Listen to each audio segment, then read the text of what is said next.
All right, so welcome everyone. This is our final collegial meeting for our CRCBI group. Today we have, hey Sean, we are going to have Bryn Lapenta here to talk with us about attendance procedures. So before she jumps into her presentation, can you see my screen showing Moodle? Is that a yes? Yes? Okay. Right. All right. Yep. Go ahead and log into Moodle and go to our course here. While you're doing that, if you can see that there's going to be a quiz. This is actually true. So, and we will give you the right answers if you get it wrong. So the goal here is that you understand and that we know you understand it. So there will be a quiz during the presentation. We'll stop every once in a while for you to answer some questions. And I did some reorganization of our site, so there's a few things that are different. This Dropbox folder here has all the documents that were under the program resources. They are now in this Dropbox, and the reason why we did that was because Bryn, oftentimes we update documents, and rather than, going through the whole process of having Bryn or Mike email me the documents and then I have to upload them, it's just easier for them to drag it into these folders. So they'll always be current. So everyone should be able to access those there. The super users are now on a page. So if you're ever wondering, I don't know what happened to my little Superman sign. If you're ever wondering who the super users are at other high schools, that's there for you. If you have any super user questions. The scope and sequence is pulled out separately because it's a link. And then the ACT prep is here on a page, so that's just a screenshot. Okay, so you should all be looking at Moodle now and have that open in a separate window. And I'm going to switch this over to Bryn.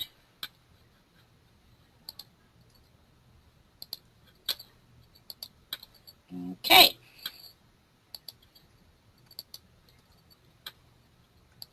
So hi everyone, welcome. Feel free to send me a question if you have questions, and we can definitely answer those as they come up, because it's important that everybody understands what it is I'm talking about today. So today we're going to talk about distance education students, and we're going to talk about the plans of study. We're going to talk about the orientation packet. We're going to talk about when you open courses for them, things like that. But what I want to start off with is a little bit of an overview. There are pretty much 4 types of students who are in A+ or PLATO. Sorry, Bryn. Hi. You need to share your screen with us. So, yeah, so click on Show My Screen. Where is that? So on your little control panel for GoToMeeting. Okay. There you go. So just click on that. Got it. Screen. Okay. This one. No one can see your screen. There it goes. Show my screen. Got it? Okay. Are we good? Yep, looks good. Okay, so there are basically 4 types of A+ students. The first type is a student who's at the zoned high school, and he's taken a distance education course that's not part of the academic load. And the academic load is when a student has either 6 or 4 courses, 6 if they're 9th through 11th grade, and 4 if they're a senior. In the schools that have 6 periods. In the schools that have 7 periods, it's going to be 7 classes for anybody 9th through 11th grade, and for the 13-14 year only 4 classes for seniors. In 14-15 it has to be 5 for seniors. So if this is a student, let's say you have a 6-period schedule, and you have a student who's sitting in either your classroom in what used to be called a CBI classroom, taking either A+ or PLATO, and or just the regular old brick and mortar courses. And then the student takes a course where he's not required to be in attendance and taking the course every day. He's taking that course at home. He's being supported by the teacher either online, or the student might pop in and ask questions. That's a course, distance ed course, outside of the academic load. The second type of student is a student who's taking that on-the-ground class of A+ or PLATO through a course that is part of his academic load. So he's sitting in the classroom, and if he has that course second period, he meets, every time second period comes around, he's expected to be in his spot in that classroom. For ease of attendance, we've designated a course also called Learning Center. This is a course where only attendance is taken and grades are not entered. The only thing that, this is because if you have 25 kids and you have 25 computers, you might have 25 different classes. So it wouldn't be feasible for you to take attendance in each one of those sections every period of the day. So we built that Learning Center so that you only have to open that one section to see if the children are actually present or not. So again, this would be a student with a course that's within the academic load. The Type 3 student is a new thing we have this year. This is a student who's taking 3 courses at his zoned high school, and he may be taking 3 or more, and he's going to be taking 3 or less at what we're going to call concurrent Wolf A+. So instead of rolling out distance ed so that students who are in the zoned high school have distance ed courses and having that be something that we could lose money for because maybe we don't understand how to take attendance, we instead created concurrent Wolf A+. So if a student is on the ground and taking 3 courses, and it could be the A+ in that classroom where the student is there every period, they have 3 or more classes, and then they're off campus for whatever reason. Maybe the student has a baby, and they have a very small window when they have child care available. Maybe the student has a job and he's supporting his family, and so he can't attend school all day for the 6 periods. If we have those rare occasions, those students are going to be able to take the 3 or more courses at the zoned high school and then take courses concurrently at Wolf A+. The Wolf A+ teacher will be the one who's responsible for those students' attendance. The fourth type of student is the full-time distance education student.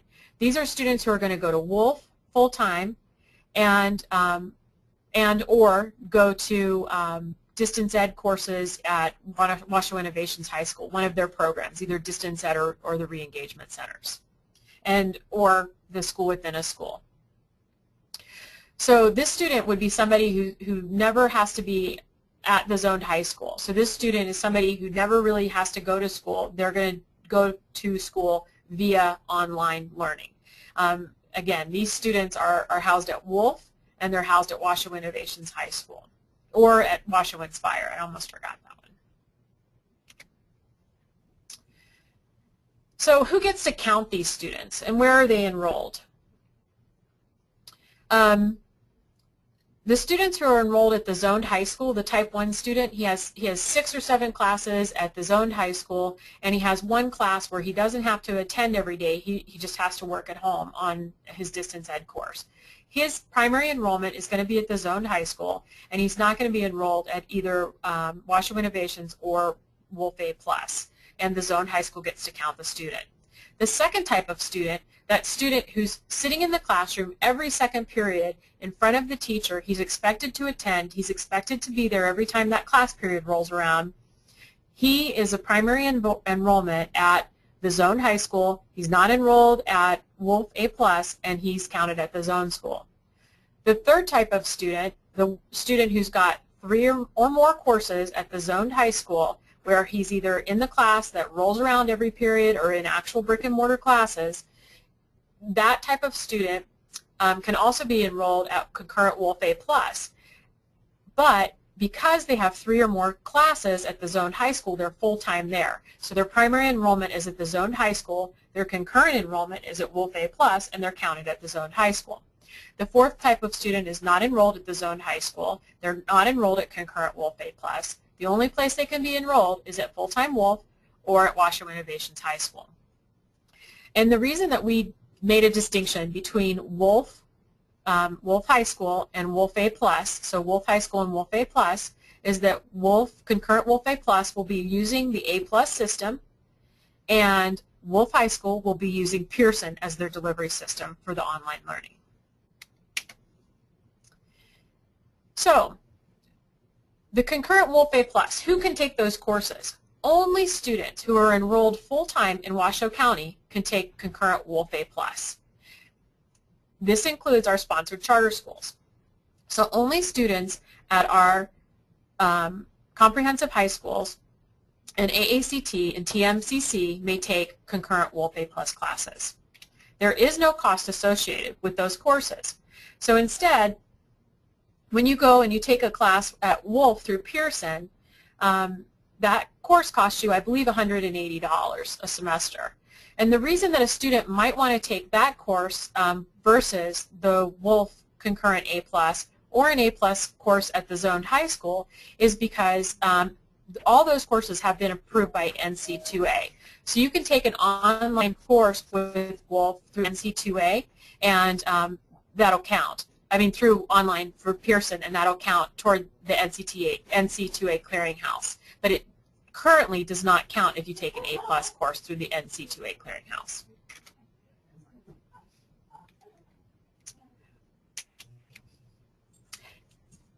There's new course titles and numbers at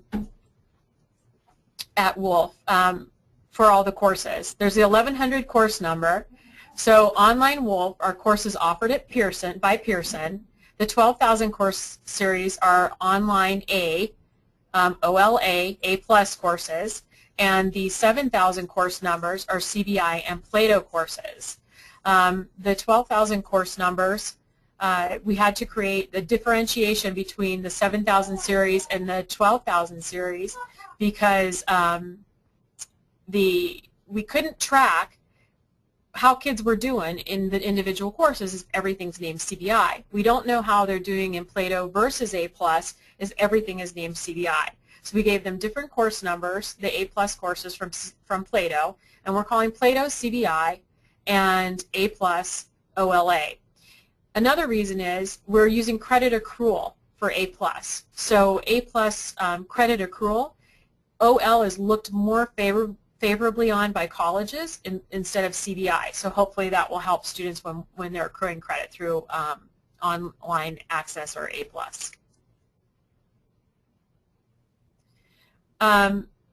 This is what a typical schedule would look like for type 1 and 2 students. The Learning Center course you'll see in period 1 has both Learning Center and OLA Algebra 1 Semester 1. That, again, Learning Center is there for ease for the teacher to take attendance. Their Algebra 1, S1, is they're going to be, I know that they're going to be taking a course on ground in the classroom every time first period rolls around with the A+ teacher. That's why it's called OLA. Then the student has a brick and mortar class. It's not online for World History, Geometry, Chemistry, and English 3.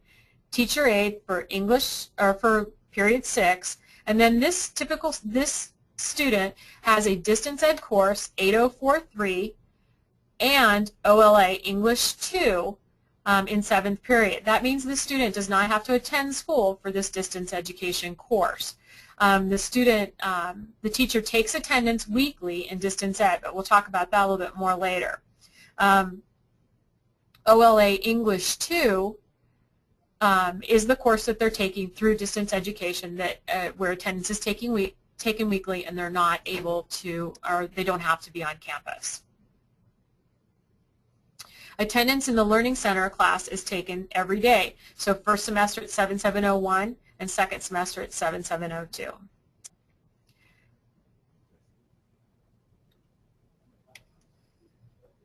For attendance in the distance education course, which you see in period 7, the week runs from Saturday to Friday.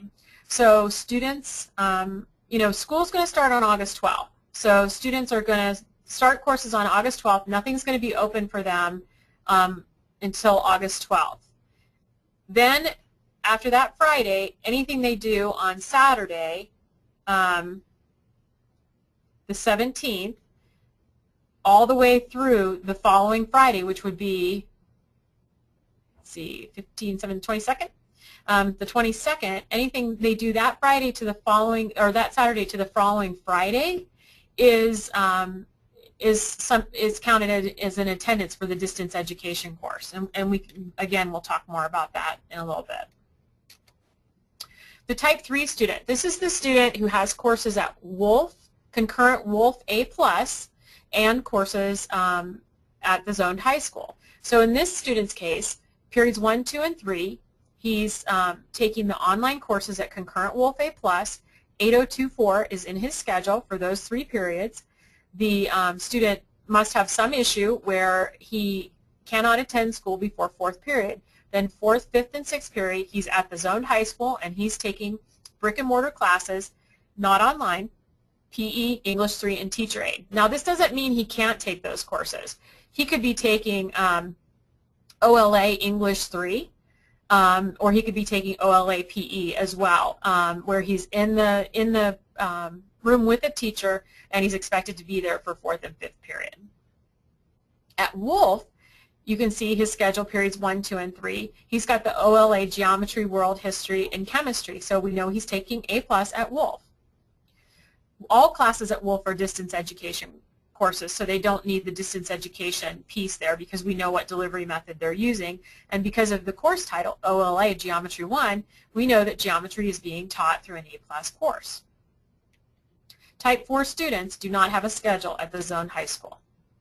Students can enroll at concurrent Wolf A+ at any time because, as you know, students right now can only enroll at Wolf, full-time Wolf High School, at the quarter, but they can enroll in concurrent Wolf A+ at any time. Students may enroll only in 1 to 3 classes at concurrent Wolf A+. Students who are taking a course in addition to their academic load at the zoned high school may not take a course at concurrent Wolf A+. So if it's not part of the student's academic load, then that student has to have, that student's course is a distance education course at the high school, like period 7 for that type in 1 or 2 student that we talked about earlier. So now here we're talking about enrollment. So if we're thinking about that 7th period course, that distance education course that we saw for the type 1 and 2 student on that schedule, the student isn't enrolled in that course until he logs into that course for the first time. Because this is a course outside of his academic load, his official enrollment date in the school is the day that we actually see him. So the day that he first sits in a chair at the school is his enrollment date. And for the DE course, the distance ed course, it's the date of that course enrollment is the date that he starts that course. However, it doesn't trigger enrollment at the school.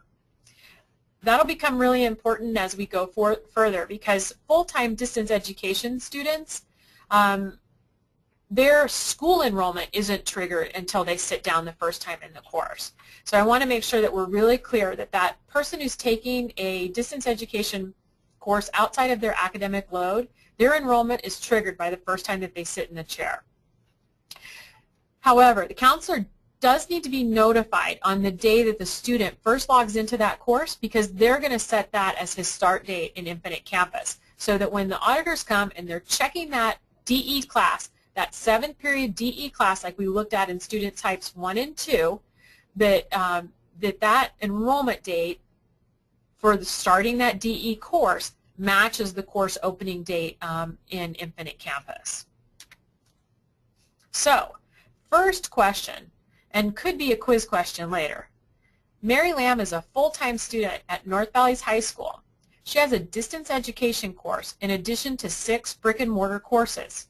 She attends all of her brick and mortar courses on 8/12, but she doesn't log in to her OLA Algebra 1 until 8/15. What is her official enrollment date in the course?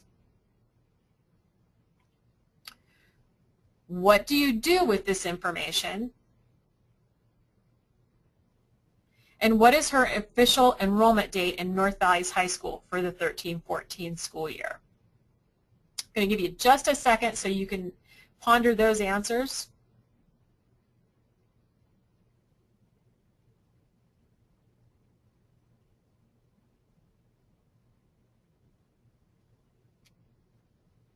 Her official enrollment date is August 15th, 2012. What are you going to do with this information? You're going to tell the counselor so that the start date for the course can be adjusted in Infinite Campus.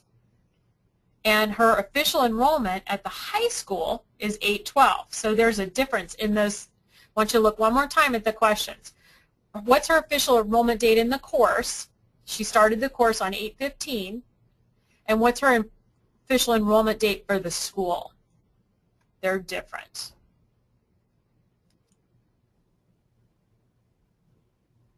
I'm not seeing any questions. Okay, so now there's an all-important component here called teacher files. And each distance education student, these are not the students that you have in your classroom where you're sitting in the class where the student is expected to be there every second period or every first period every time that rolls around. These are students who are taking a course in addition to their academic load where they're not required to be there every time that class period meets. Each of those students is required to have a file, and the reason is that auditors come in every year and decide whether or not we're going to get paid for these students based on what is in those files. So each of the first 6 weeks of school, it's really important to make sure that these files are really well maintained. So what the file contains are the orientation paperwork, the plan of study, and the attendance verification, if not electronic, through either the connector or IC. Later in the summer, and hopefully before school starts, we've got A+ working on a really neat file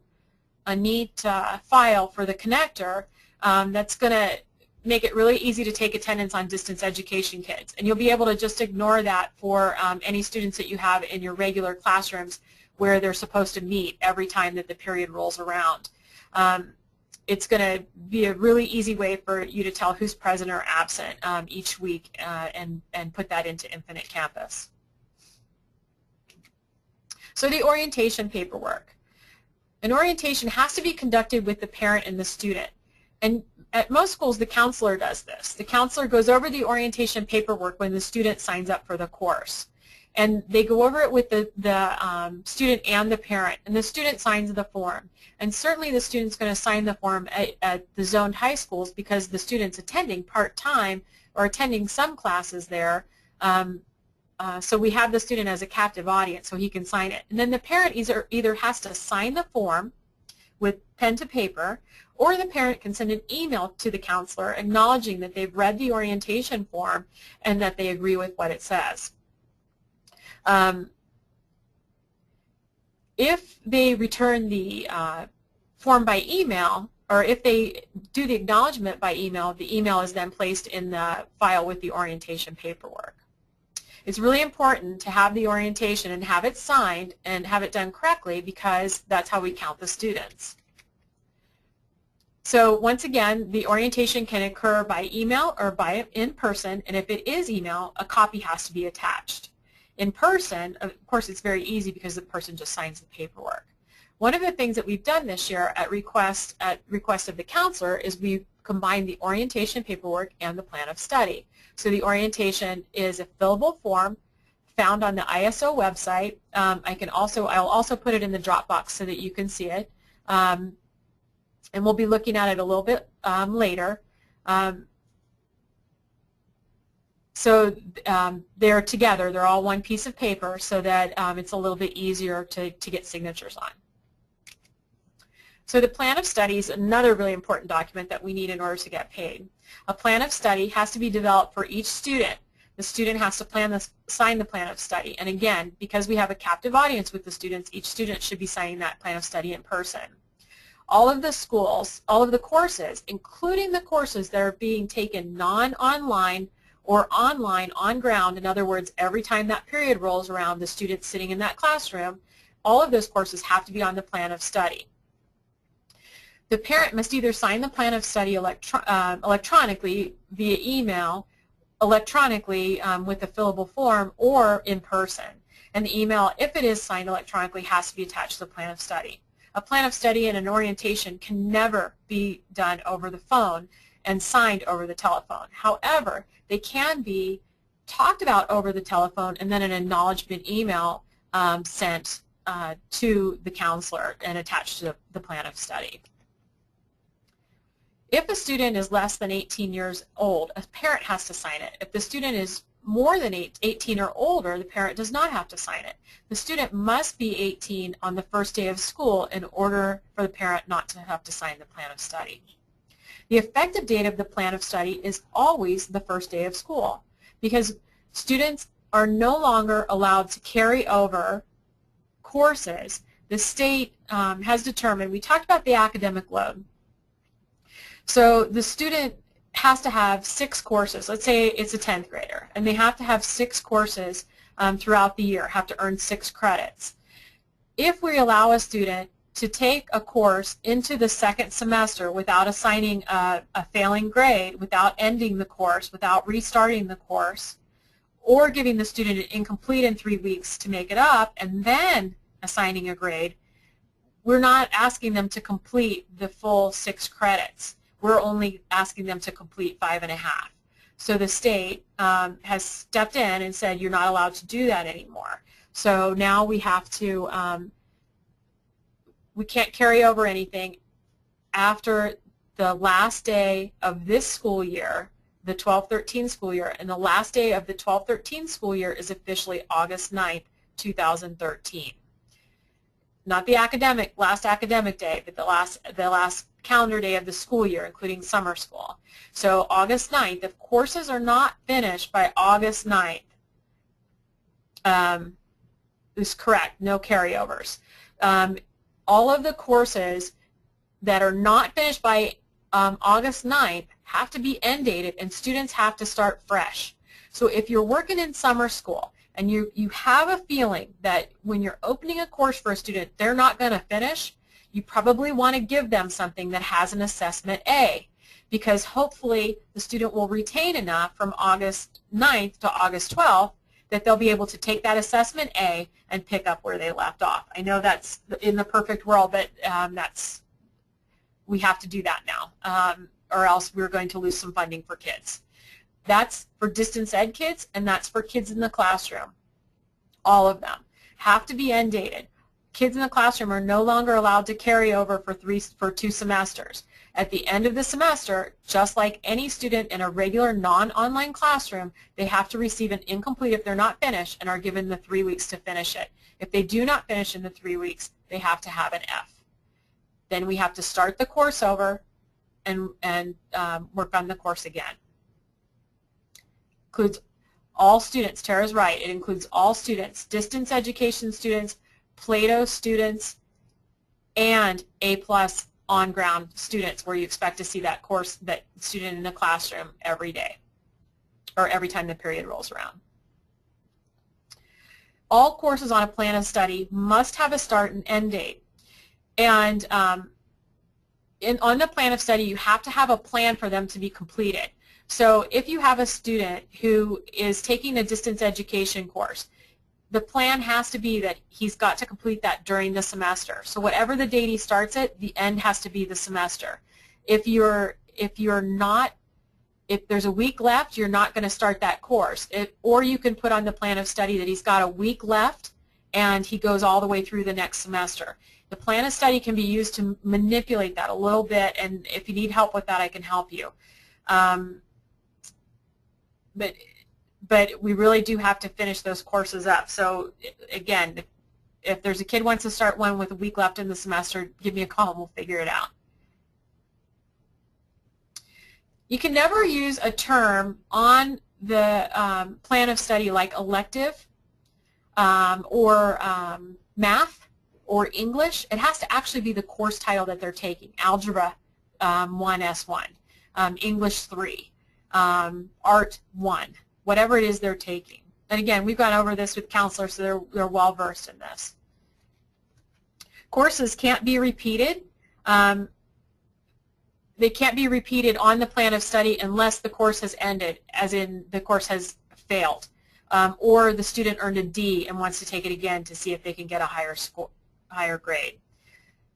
Here's where the teachers come in. The teachers and the counselors both have to have copies of the plan of study. So counselor's going to complete the plan of study. They're going to ship it to the teacher. Teacher's going to check the plan of study before opening a course and make sure that the course that they're opening is date appropriate.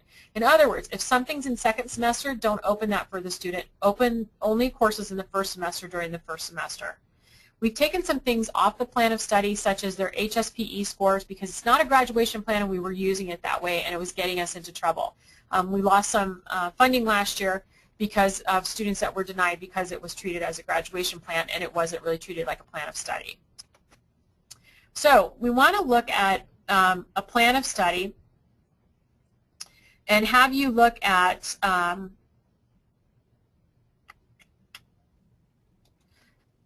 plan of study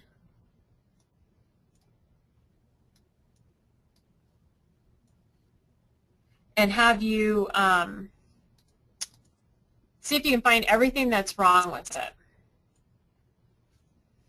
This plan of study is also in the Dropbox.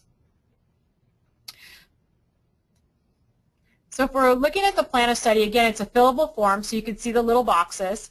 And so Mary Lamb is the student that we're looking at, and you can see that Mary's initialed boxes 2, 3, 4, 5 through 11.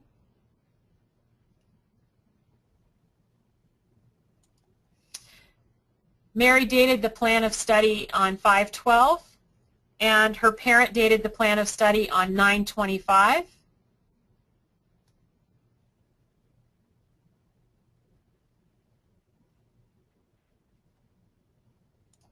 Make it a little bit bigger.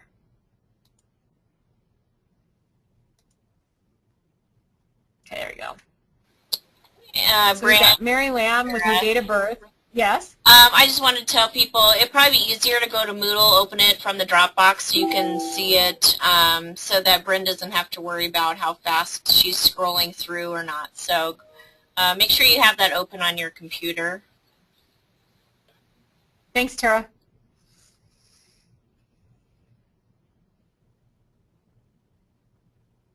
So if you look at the plan of study, something should jump out at you. Some things should be jumping out at you. It might be easier, actually, if instead of having everybody tell me what's wrong with it, if I just walk through what the issues are. So you look at the first page on the orientation. Number 1, Mary did not initial number 1, and she has to initial everything.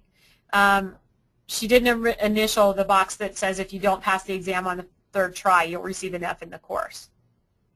And you'll notice I put minimum percentage because there's some discussion about lowering that from 70 to 60. And we'll get back to you on that. So the second thing that's wrong here is isn't that Mary dated 5/12/13. That's absolutely perfectly acceptable. What we need to put on here, if we date it 5/12/13, is that the orientation becomes effective on August 12th, 2013, because that's the first day of school. But you will notice her parent didn't sign the course until September 25th, 2013. So the parent signed well after count day and well after Mary had we assumed courses had started. The state has ruled that until the parents sign these, we can't have students start distance education courses. So the counselors know that, and they won't ask you to open a course if the parent hasn't completed all the documentation. And this is just for distance education. This is not for your on-ground courses. Then you'll notice Mary is she just turned 8 on the May 13th, so she's only 8 years old, so she's probably not in high school. Again, Mary signed, or the parent signed this time in May 13th, and the student signed on 9/27. So the student, we've got the student hostage at school, captive audience, so we could have had the student sign at least on August 12th.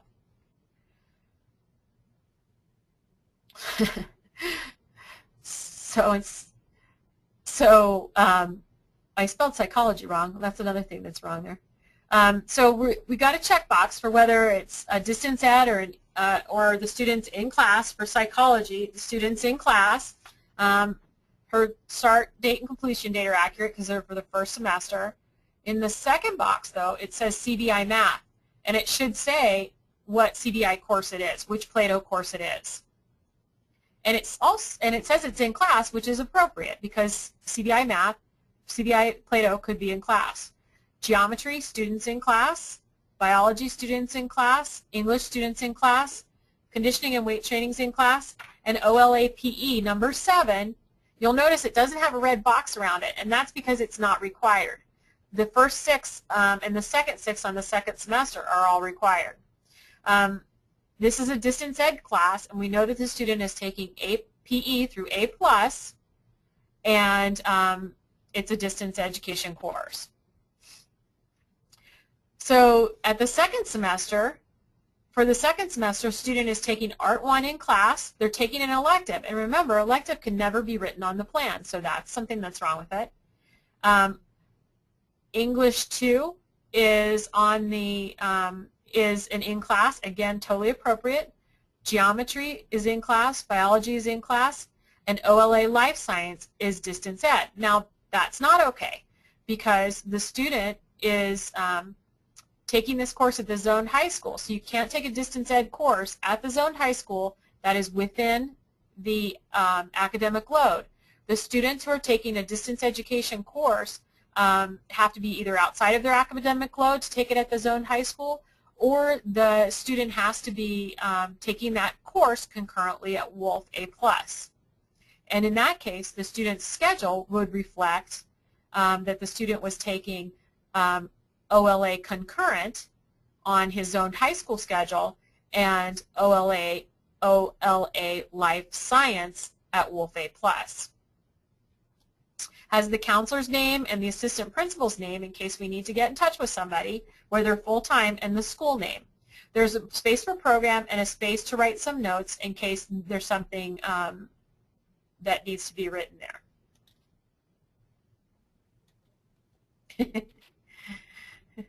Okay. So again, not something that you're going to have to do. The only thing you really have to worry about is whether or not the student is working in the class that's assigned. Let's say, looking at course number 7, let's say a student is taking the PE and he finishes it after 3 weeks. So then you want to put him in something else because he's got some credit recovery you can do. Well, the counselor has to amend the plan and put another distance ed course on there so that before you can open the course for the student, because it has to be on the plan before you can open the course for the student. Back to the PowerPoint. So again, counselors can amend a plan of study. They call the parent and talk to them about it, and they can do that over the telephone. They have the student initial, and they tell the teacher that there's a change in the plan and send that plan to the teacher. Teachers are not going to start a course before either the counselor has told them what to start or the plan of study reflects that. And the reason that we did that is because students were coming in and telling teachers what class they were in, and for a course they'd already finished. So we end up with a student who's completed the same course twice, and we can't give them credit for those because they're not allowed in their 22.5 credits to repeat for credit the same course. So now, here's a question with ending the courses. So Mary's only 65% complete with her course by the end of the semester. what should you do? Even though you think that Mary might not finish the course, you give her an incomplete in the course, and she gets 3 weeks to finish. She has to work on that course and all 6 of her next semester courses for the next 3 weeks. She has to work in everything that she's got on her second semester while she's working in that online course she didn't finish. So the counselor is going to amend the plan, ship it off to you, and talk to the parent and the student about that amendment. There's a concurrent Wolf A+ referral form that counselors are going to complete and send to Sandy Foster with plan of study and orientation when kids are taking those concurrent classes. So what about that distance education student? You're going to send the distance education student a welcome email. You're going to check in the next 48 hours to make sure that student has logged in. If that student has not logged in, and we're talking the first 6 weeks of school, if that student, or first 4 weeks of school, if that student's not logged in, you got to let your AP know, because we want to pull that student out of class and have them log in. If the student is a concurrent Wolf A+ and hasn't logged in, and those are students that have classes within their academic load, if that student hasn't logged in, you may see your AP bring that kid into your lab, because those kids have to log in so that they can be counted on Count A. It's not as dramatic of an issue with the kids at the zoned high school who are taking a distance ed class, but it's very, very big issue with the students who are a concurrent Wolf A+. So please, if that happens, let them have that student log in so that we can count that student. I just want to reiterate one more time that students who are in concurrent Wolf A+ can't be counted unless they've logged in, and so that those students may come to you. So counselors are going to notify the A+ teacher or the PLATO teacher of the course in distance ed that the student is going to take through the plan of study. You're not going to open any courses that are not appropriate on that plan of study. If the course has to be appropriate to the plan of study in that semester to be opened. The teacher is going to notify the registrar and the counselor both when the student completes the course. The counselor notifies the teacher which course to open and amends the plan of study as necessary if the student fails the course. Remember, please do not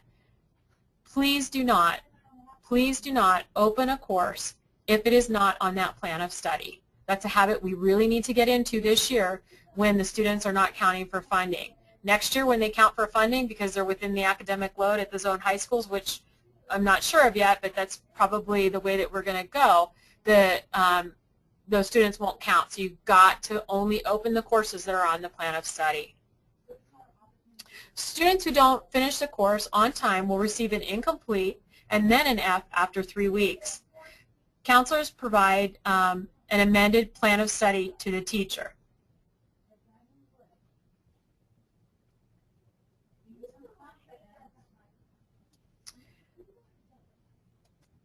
So attendance in Learning Center courses. Teachers take attendance each time the period rolls around. So these are your Learning Center courses where you're expecting to see the student every second period when they're taking that course.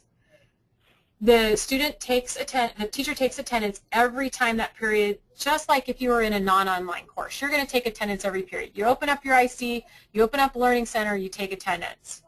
No grades are entered into Learning Center, and the only time that the teacher actually has to touch the courses that are in Infinite Campus that have the actual course names are at progress report time. Because remember, you're going to email the registrar. The registrar is going to post the grade when the student finishes that course. You're going to email the registrar if the student gets an incomplete. The registrar will post the grade when the student is finished at the end of 3 weeks. If a student has missed over the number of trigger days, in other words, if they've missed their days of attendance, they have to be appealed. So the question has been, does a student have to be there? Yes, the student has to be there. They have to be there. Even though it's a mastery-based course, we are counting that student as part of our, in part of our minutes for that 330 minutes required for high school courses, and the student has to be there.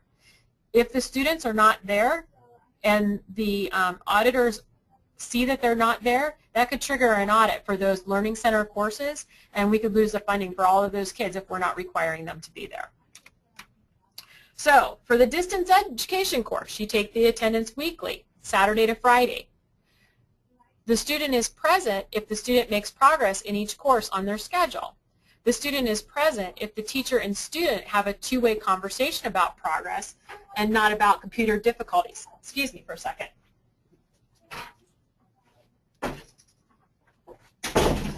So if the student is present and the teacher and the student have a two-way conversation, and a conversation would go like this.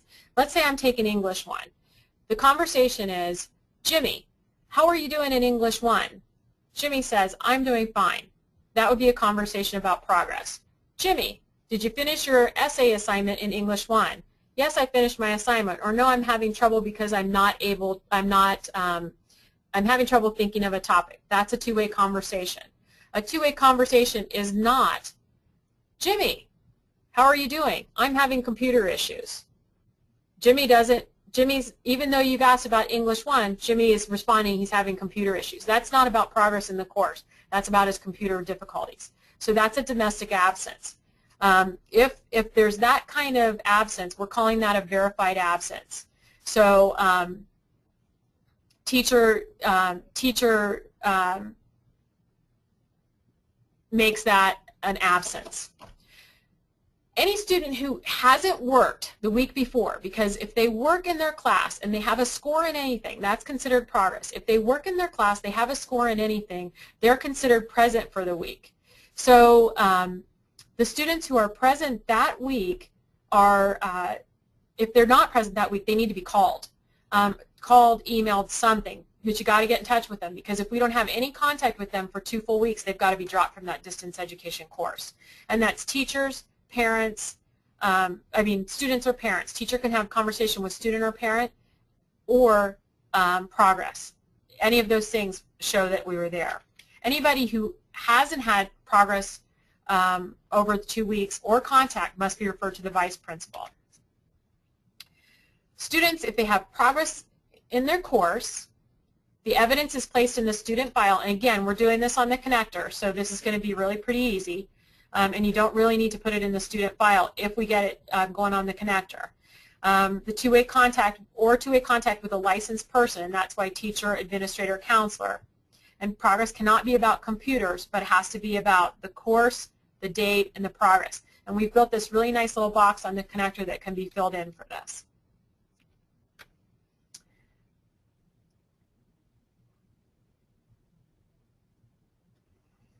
So, George Booth has a full plan of study that starts with online A+, Psychology 1 on August 12th. He logs in on August 12th, so he's perfectly enrolled. He shows progress on August 13th, August 16th, and August 20th, so the first and second week of school. The fourth week of school, the third week of school, the teacher calls home and talks to the mom, and she says she can't get him on the computer because he's being lazy. The teacher called home and talked with the student about why he wasn't working, and that the student would need to work or he would be dropped. What weeks was he present? So it was 8/13, 8/16, 8/20, he worked, and 8/26, we talked to his parent. So if we look at the calendar, August 13th is Tuesday of the first week of school. The 16th is the Friday of the first week of school, so he counts in that Saturday to Friday period for week 1, and he also works August 20th, which is the second week of school. And we talked to mom on the 26th, but he doesn't count as present because he was not working, and talking to mom doesn't count. So week 1 and week 2 he's present, week 3 he's absent. Week 2, if he doesn't get going, he needs to be referred to the vice principal or the counselor. When a student finishes the course, the grade is reported to the registrar. The registrar posts the grade and places the email in the cumulative file. So she keeps that grade so that we always have it, and the teacher looks at what course is date appropriate next on the plan of study for that student. If there isn't one, the counselor has to amend that plan of study. When a student doesn't finish the course in time and on plan, no mark is not used, student receives an incomplete in the course using the normal protocol, and student receives an F if they don't finish in 3 weeks. The plan is amended, so if the student needs to, they can start over that course. Students are going to be welcome to work on all distance ed courses at both their zone high school and the Wolf Lab. Students are going to receive support for their courses through both their zone high school and the Wolf Lab. The Wolf A+ teacher is primarily responsible for supporting the student who's concurrent. The Wolf A+ teacher is solely responsible for taking attendance for the student who is enrolled both at Wolf A+, who is enrolled at both the zone high school and the A+ part-time. So for any course in which reads that 8024 concurrent is not the teacher's responsibility at the zone high school. Thank you for your time. I really appreciate it. And I'd love to answer any questions that you might have. Okay, so I'm going to go ahead and unmute everyone. If you do not have a question, go ahead and mute yourself. Okay. The other thing is that that list of those outside stuff, he's getting that straight. So, but we're going to have to get. So, Brian, do you have a question? Type it up and give it to, and just send it to Laura. And she'll alphabetize it, and then she'll put it in there. Okay, so and then it goes, and then she'll come back and check it, and I'll say. Can you guys hear me okay? This is Brian. Yes. Yeah, Brian. Okay. So let's say first the plan of study. That's supposed to be done by the counselors. Oh yeah, counselor does the plan of study. But I wanted you to be aware of it because it's a really important component to that process. I don't ever picture that being something that you guys would do. But I wanted you to understand the pieces that go into it and why it's so important and why it's so important not to open a class that isn't on the plan of study if it's a distance education course. Certainly. So counselors, this goes on online next year, this plan of study document that you had created? It's online right now. Yeah, our counselors aren't using it. And no, because it just, okay. At their April 24th, at their request, I created it for them. So they're going to, next year, instead of using the normal intake forms, is what I call them for PLATO and A+, that list all the classes, we'll get a plan of study that tells us all that information. And the counselors are responsible for getting the signatures from the parents and from the kids, not us anymore, with all the initials and all that. Brian, what school are you? What school are you? I'm at Spanish Springs. You're at Spanish, yes, it should be the counselors. Yeah, I've always, when I get kids, I get an intake form, either PLATO or A+, tells me what classes to take and what order to take. I create the kid, then I send the kid home with the contract, and I fight forever to get it back signed. You know, the thing that you had the kids initially, I have a hard time getting those back, and after a week I log the kids out or deactivate them until they bring it back to me because I know they're supposed to have that in hand. And Brian, let me be clear, these are not the kids that are sitting in front of you for second period every day. These are the kids that you're not seeing. These are the ones who are doing distance at home. Okay, what about the kids that sit with me for 5 periods or 6 periods a day? Am I not going to get a plan of study on them as well? No, you don't get a plan of study. The student schedule would be the student schedule, but you're also, just like last year it was supposed to be this way. If it wasn't this way, I apologize, and if it doesn't go this way, we need to fix it. Don't open a course unless you hear from the counselor that that's the next course that they're supposed to be taking. No, they certainly do that, and I'm always in contact with them saying, okay, he finished Algebra 1, Semester 2, what do you want to do next, that kind of stuff. And then that's, okay, so that really isn't going to change much. What about... But still on those A+ courses, you know, like when they finish the course, you're still going to have the student, you're still going to email the registrar and they're going to post the grade for you. Absolutely. I do a grade maintenance form. I give a copy of it to Irma. I give a copy to the counselor, and I keep it in my file. Perfect. But what about a kid that, well, are all these rules you're talking about, is this for both PLATO and A+? Because I know some people are going to continue doing PLATO next year. Does this apply? We won't be doing, obviously, PLATO distance ed, but everything we talked about. You can. It's available. So. Well, I know, but I think I see which way we're going as a district, so it's time to. I'm going to personally do one semester, one period of carryover kids from this year, which now you're scaring me on, so we probably need to talk about that. Yeah. And the rest is going to be A+ kids. Okay. At least that's what Tasha and I talked about, and I figured that's the way we're going as a district. I might as well continue to go that way myself. Right. What about a kid that finishes a class in October? Does he have now he starts another subject on A+ or on PLATO? You're scaring me with the no carryovers. Let's say he starts a class at the end of October and does not finish it by the end of the semester, but it's already a second class. Right. So no carryover would apply to a kid who hasn't finished his first class. Because Gotcha. Do you remember me talking about okay, so let's talk in terms of 6 courses a semester, okay? Mm-hmm. So by law, anybody 9th through 11th grade has to complete 6 courses a semester, right? Right. To get their 6 credits. So that student has already finished his 1 of 6, right?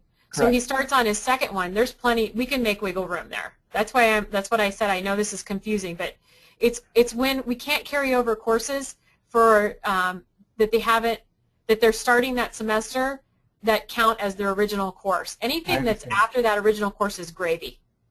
So a kid that, like, I just got a new kid 3 weeks ago. Right. That kid technically has till August 9th to finish that class? Yes. What if that kid is not enrolled in summer school? He could make him distance ed. Let him do it at home. But who's going to monitor that? You don't have to take attendance, right? No, but who's going to monitor that? Oh, kid? the testing and stuff? Yeah, who's going to open the assessments? Who's going to grade the essays? Who's going to prevent kids? Who's going to prevent kids? Who's going to prevent all the kids that aren't not finished here at the end of the year? Who's going to prevent them, the ones that don't enroll in summer school? Who's going to prevent them from continuing to work on something over the summer and showing up at the start of school? You're saying, I just need to take my final or something. Mm-hmm. They're going to continue to work on A+. Some of them will continue to work on it over the summer, whether they're enrolled in summer school or not. So would you have the ability to give those kids the final during like the first week of school if they need to take the final? I suspect if they're rostered back in your class, or if they came after school or something, but what if? That seems to be the only solution. So kids are allowed to continue working on A+ over the summer, even if they're not rostered in summer school. There'll be nobody. You might have 10 essays to grade. You might have 5 tests to accept. You might have to open assessment B. There's a number of things that would. Then you're not going to want to do that if you're not getting paid for that. I would end your classes. There are lots of schools who've asked me, can we keep them open for kids? The answer is yes. If that's not what you guys are doing, then don't keep it open. They have to finish by June, whatever, because that's not fair to you. Because then you end up working over the summer without being paid for it, right? Yeah, I'm just trying to get. I need to tell my kids, my mm-hmm. students, straight up here in the next 2 weeks exactly what I want to be able to explain to them exactly what their expectations are. Right. And I saw your email between you and Laura Dreeland here a couple weeks ago, so I was waiting for this moment to try to get this clarified, because I really need to. All of us need to clarify it with our kids, I suspect. Yeah, I would imagine, and it's unfortunate, but it makes sense to me. I've always kind of wondered how we got away with that before. You know, getting paid for these students as full-time when we have no intention of them being full-time, right? You mean because you don't, well... Because they're taking 5.5 credits and not really 6. If they don't finish the 5th one, you're right. And I give those kids Fs. I've always given a kid that I had for a semester, I've always given him an F, so it does show up as a grade and would make him count as a 6th kid, 6th period. So let me throw a further complication into this for you, just for fun. The kid gets an F, comes back, and under AB 233, that mastery exam thing, takes assessment A. Yes. Gets 70%. Yes. He can get a C for that course. I haven't heard the specifics of that all he has to do is take assessment A and get a 70 on it. He doesn't have to take the comprehensive final. He just has to do assessment A. Just assessment A. I mean, we're gonna work on the rules with this one, but I believe that's the direction that we're going. Yeah.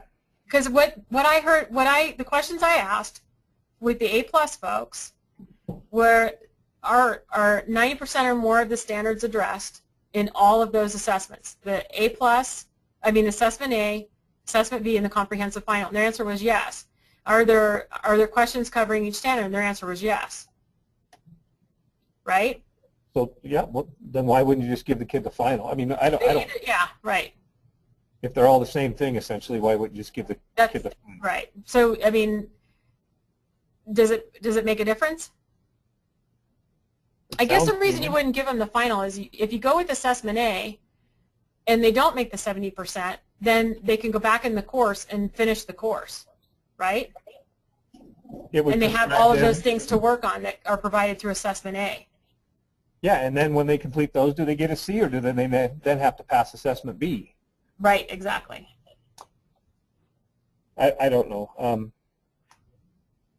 Are the counselors getting this presentation? Are administrators getting the presentation you just gave us? I felt like there was probably 15 people at our school that should have been hearing it, and I'm probably not the one to disseminate it. Do they get that information? The counselors know all this? The counselors and administrators, both from your particular school site, were definitely there April 24th when we did the same presentation.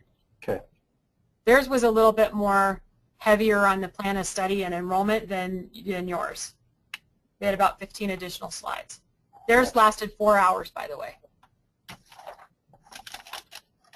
I don't want to hog this. Anybody else out there have a question?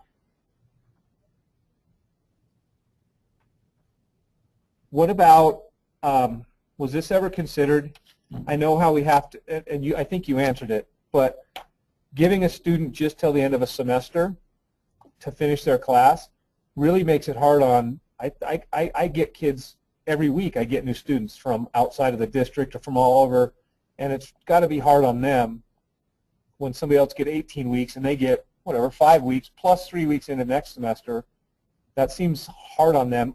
I'd rather we did a 4.5 month time frame from the time they were officially enrolled in the subject to the time they ended the class. Now that sounds like a lot of paperwork and tracking, but A+ does track when the student started the class.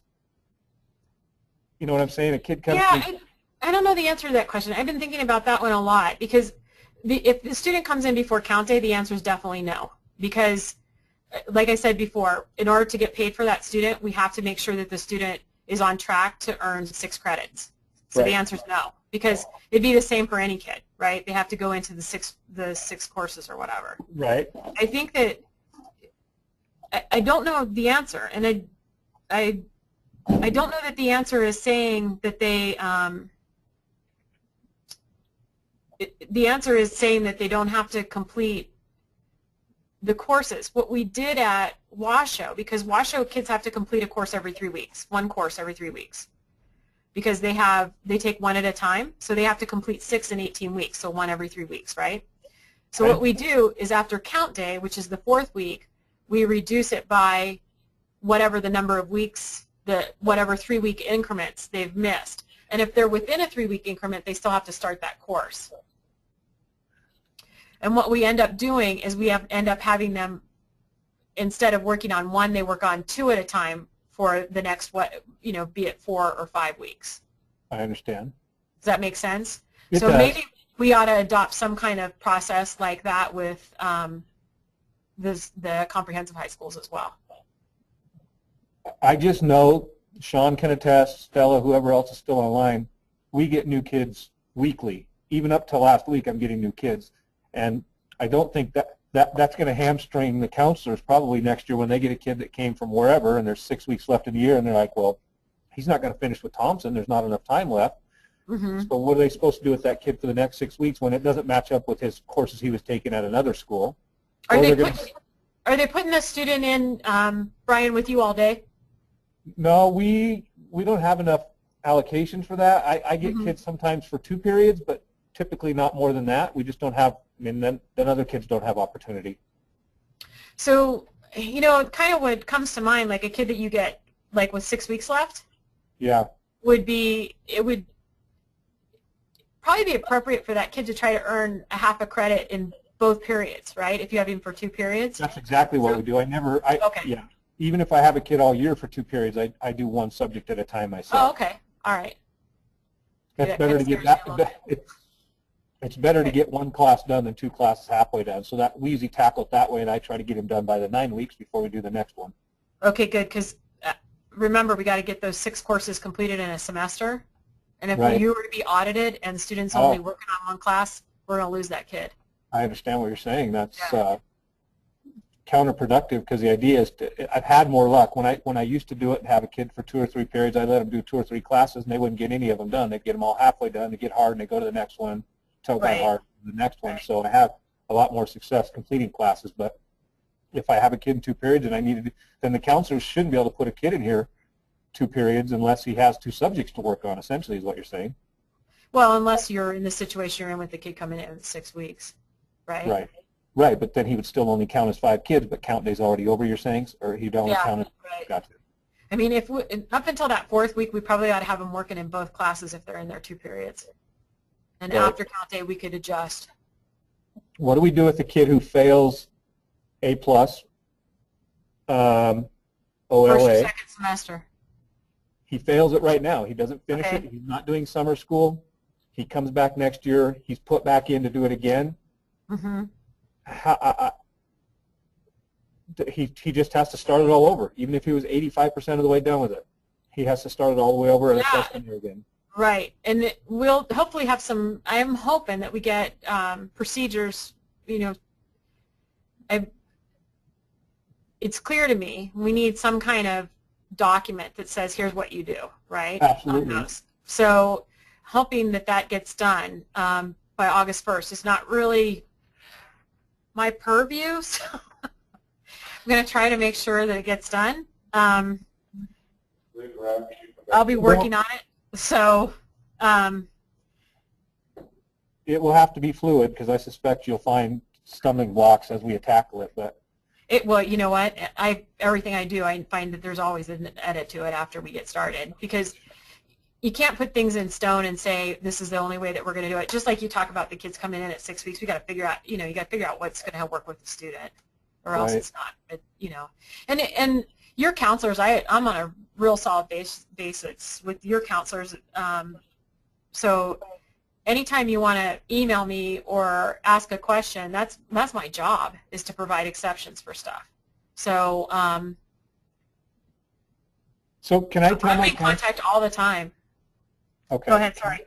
Can I tell my students this tomorrow? Tell me if this is proper to my A+ students.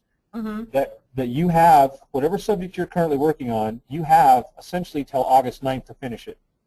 You should have finished it this semester. You're bad for not finishing it, but you didn't. But you do have until August 9th to finish it, because for years we've carried kids over. This is a big change for a lot of us that have been doing it for a long time. And I'm carrying my PLATO kids over till next year, at least one classroom of them. I hope that's acceptable. Or this carryover thing, is this only for distance ed? I'm still confused. No, carryovers for everything. So my so PLATO, let me try a different thing. Okay, so the PLATO kids, in the eyes of the state, it all has to be stopped and started before school starts, because everything has to start over fresh on that first day of school. Trying to remember, I don't believe Spanish Springs was audited last year, but they wanted to audit you, but they didn't because it was a big high school. It makes me nervous to say that that's acceptable, because if you were to be audited, we would lose every single one of those students. but if it's the kid's second half credit of that semester, that would sound like it's okay, as long as it's not his first one that he started working on back at the start of second semester. It's not okay. Okay. Okay, let me try it one more time. Okay, so the reason that we were saying in the second half that it was okay was because that kid had already finished one class, right? So the Right. second class is the gravy class. He can carry that over, because basically what he's doing is he's starting his second semester early. Gotcha. Okay, so he can continue the full second semester, Gotcha. because that's going to be a course that he's starting early. If the course is something that he started in the first semester, he has to finish that as one of his 6 for the first semester. And if he doesn't, he gets an F, and I have to start him all over, create a whole new login, and start him over from the beginning on that exact same class. He has 3 weeks Gotcha. to finish it because he Right. got incomplete. Yeah, correct. You are correct. Wow. So I cannot And carry. I really tried to say, A plus, I did the whole argument, A plus is a continuing program. They The students are working on it. If we stop them, they're just going to take the assessment. They're going to start right back where they were, so we ought to be allowed to let them. No. The answer is no. I'm not in agreement or disagreement with that. I just want to understand it for my kids because I've had kids. I get the hardship. I mean, I totally do, but I don't begrudge you. No, so I've been having kids. Our policy in Plato for years has been good effort, good attendance, and at least halfway done with the class, we can carry it over, including over summer, to the next school year. Right. So I've had kids killing it lately, trying to get. They might be on their second or third class this semester. They've been killing it, trying to get halfway done, so I can carry their work over to over to next year. There's no Plato in summer school, so the only place I can carry it to is next year. And now I'm thinking I have to tell these kids, thanks for your kicking butt the last 6 weeks, but I can't carry this to next year after all. Okay, so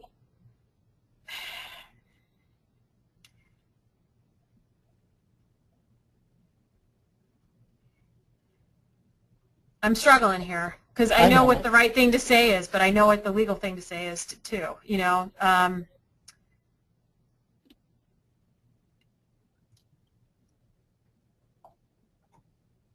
I don't understand Plato enough. If I was to ask you for a printout of where a kid was in Plato, yes, so that prove that they were working every day. I have a hard copy of that I do weekly that tracks their progress actually. Okay. Would it look like starting August 12th that they started August 12th, or would it look like they had continued from last year? It will show it logs their attendance and everything, and I record the start date on there. Because I typically give kids a full year to complete a class, and I won't be doing that anymore. But that doesn't happen anyway very often. But the start date is recorded. It records their attendance, records their login time, so and log out. It's going to look like they were there previously. Absolutely is. How many kids is it? Well, for me, just for my, and I sold my prep, so I do 6 periods of it, 1 period of A+. For me, I'm going to. Tasha and I talked about having one, and I don't know if Tasha totally understands it because she asked me if I wanted to do Plato next year, and I said, yeah, for a carryover class. I'm going to have 20 to 25 kids that are deserving a carryover to next year to finish up that, I call them bonus credits, whatever the 3rd or 4th credit of the year. Okay, so that's... And that's just me. We have a couple other Plato teachers that do math only, and they are expecting to be able to carry some kids over from this year to next year. We don't ever carry a kid more than 2 semesters. If a kid started at the start of the year, he's out of luck if he doesn't finish now. But a kid that... It's a lot of money. I understand. Yeah, I probably need to talk to Tasha, and I probably need to talk to somebody who would be holding me accountable if I said okay. Yeah, I just want to understand for my kids, most importantly, they worked hard to get halfway done, and these aren't kids that have been working all year on the same class. They're out of luck. These aren't kids that started that semester even and aren't finishing a class. They're out of luck. These are kids that are on their 2nd, 3rd, 4th. They've been really killing it to get caught back up and get back on track, and those are the ones I would carry over. Now, it is what it is, but... Okay, wait. So, Brian, are these kids that are going to complete more than 1 credit during the in the fall semester in that class? Fall of next year? Doubtful. But they're in their 2nd, 3rd for this semester. They are for this semester, but as my kids wrap up Plato next year, that class will evolve into an A+ class. It's pretty hard to pretty tough to do Plato and A+ at the same time. So when they finish with me, yeah, sure, if they needed another class, then I would switch them over to A+ and start them on their new subject. Not having nearly as much success with credits earned on A+ as we've had with Plato, so for a kid to finish his Plato and then start A+ at the 9-week mark next fall probably wouldn't get a 2nd class done in time. I know they'll get the first one done, or I wouldn't have carried them over in the first place and give them that opportunity, but to wrap up a class that they did half of and then still do an A+, they would start an A+ class, but only if they needed it. If they didn't need anything else, typically then the counselors will give them an off-campus or something at that time. So what's involved in Plato if the kids were to work over the summer? Is it the same thing as A+? It's not accessible at home. They still have to have the teacher support. Well, yeah, and it's not accessible at home, and supplemental credit. But it is online. As of now, there's nobody responsible for taking care of it. And PLATO has considerable more offline for the teacher to grade than A+ does. A+ is a lot easier on the teacher in that respect, but there's a lot of offline testing and novel assignments and journals, and there's quite a bit more offline for teachers to grade. So somebody would have to be responsible for tracking that and getting them to finish it. I like what you're thinking, a couple PLATO summer school classes for kids to wrap it up, but I'm the summer school coordinator for CBI as well, and I was at the meeting with Sandy Foster just the other day, and I know, just like you do, it's A+ only for high school and PLATO only for middle school. Okay. So I don't know. I don't either. What I'm going to have to do is have a couple of conversations that I can't have right now because the people aren't here. And then how about if I send an email to everyone through Tara?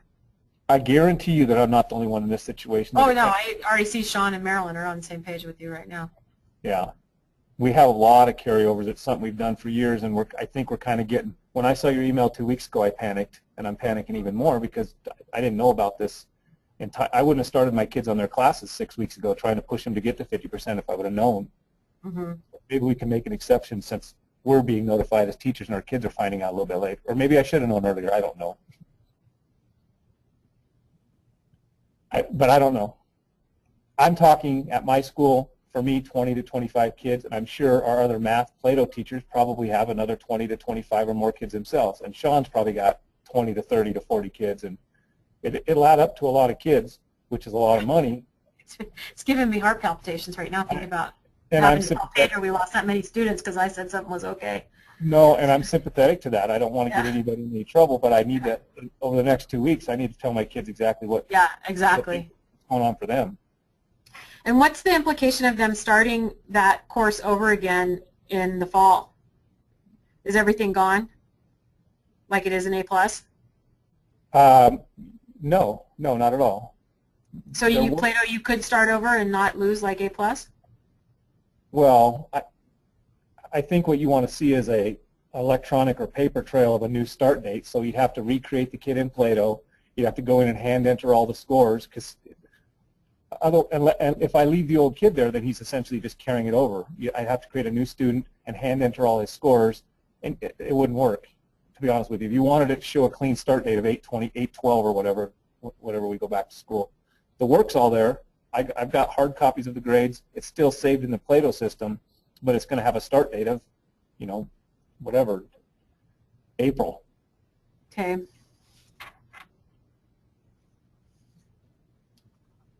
I'm writing the question down. No, it's fine.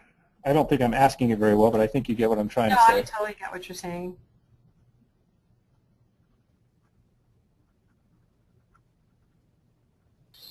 So, okay. Sorry. Let me ask one more question, Brian. Is there do you have like real time, past time? I don't know. Like enrichment? Yes, we do have an enrichment period. What do you do during enrichment? Is it possible to put those kids in enrichment and? For this year or for next year? For next year. Possibly. And have them finish up that credit all year next year in enrichment?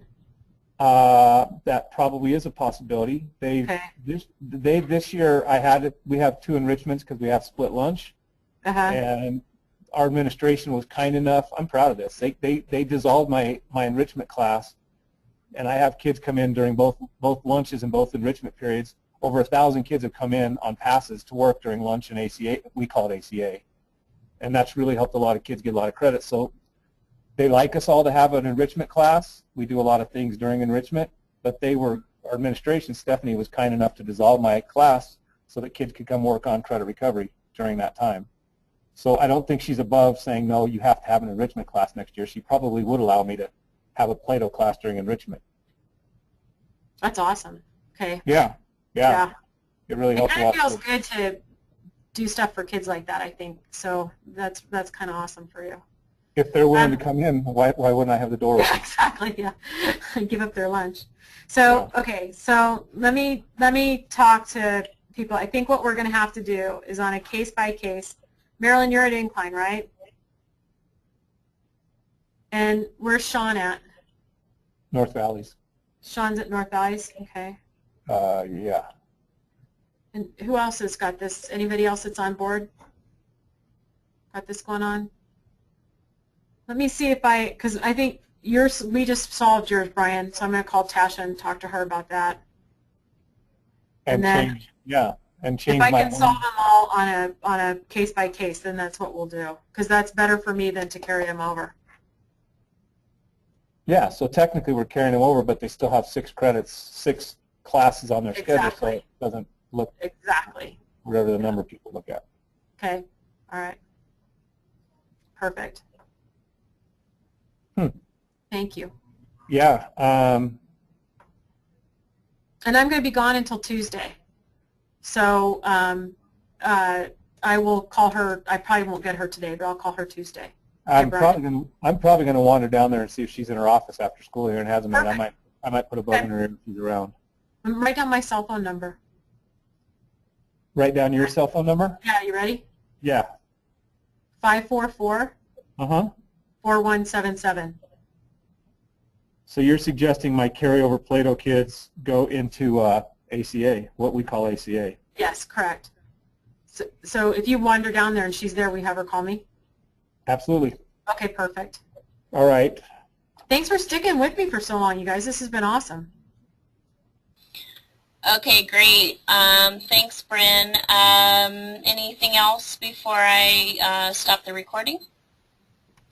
Hey, who sees this, or is this going to be on Moodle? So I like to have my other A+ teachers watch this if they needed to. Yes, I'll put the link. I need to upload it to our YouTube channel, and then I will be posting this in the link to it in Moodle. So in the next day or two, that my other A+ teachers, because I don't want to be the. Yeah. I can't disseminate that. Bryn did. Yep. Bryn, that's a lot. And then we're probably going to break it down to Brian into 3 separate things. The introduction, which you can skip, the attendance, which is the really important part, and how to open a class. You know, when you can open a class. So all the pieces that are, I mean, there's the big piece, but then there's the pieces that you might want to go back and watch again. No, I need to watch that stuff again. I was confused what was distance ed and what was during the regular CBI part of my day. And Brian, I always offer, and I would love to, come to schools and sit down with your group of teachers when you have like your Wednesdays or whatever, or in the morning before school starts or after school one day, and sit down and talk about any issues we're having, or go through your files, or go over how to do attendance, and like after you have real kids that are doing this, I would love that. Well, I appreciate that. I like when people ask our opinions because we're on the front line, so I appreciate that. Cool. Thank you, Brian. Thanks, Bryn. Thanks, Tara. You betcha. No worries. Okay, Marilyn. So, Marilyn, I'm going to say that it's probably good for you to go ahead and email Bryn the questions that you have.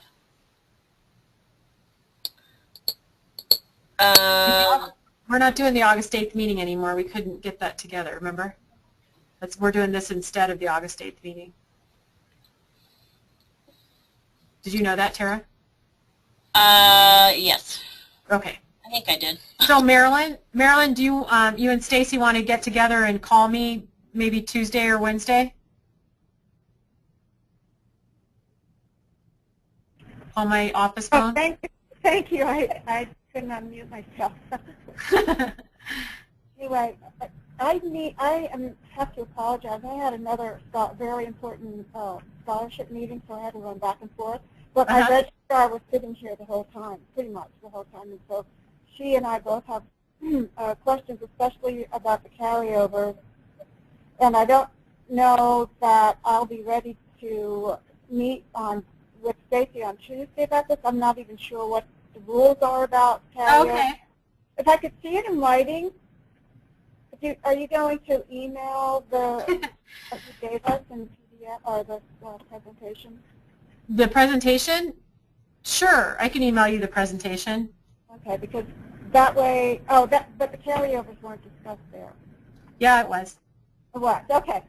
Okay, so, and Marilyn, just email me if you have questions, okay? I will do that, but I don't know if I'll be ready with Stacy by Tuesday because... Oh, yeah, that's fine. So I was just trying to, make it convenient for you. You call me when you're ready. Okay. Okay? That sounds great. And so, yeah, we'll look forward to the email from you with this presentation. Please tell Barb I said hi. Okay. Thank you so much. All right. Take care. All right. Bye. Thank you. Bye-bye. All right. Bye, Marilyn. Also, you can watch the recording as well. So that'll be posted on Moodle sometime tomorrow. I'd rather not have the that whole long discussion. Is it possible to about whether or not? Yeah, edit that out. Because Tara, it's $125,000 just for his one class of kids. If we're doing it at all the schools, we got it. Yeah. And, I have no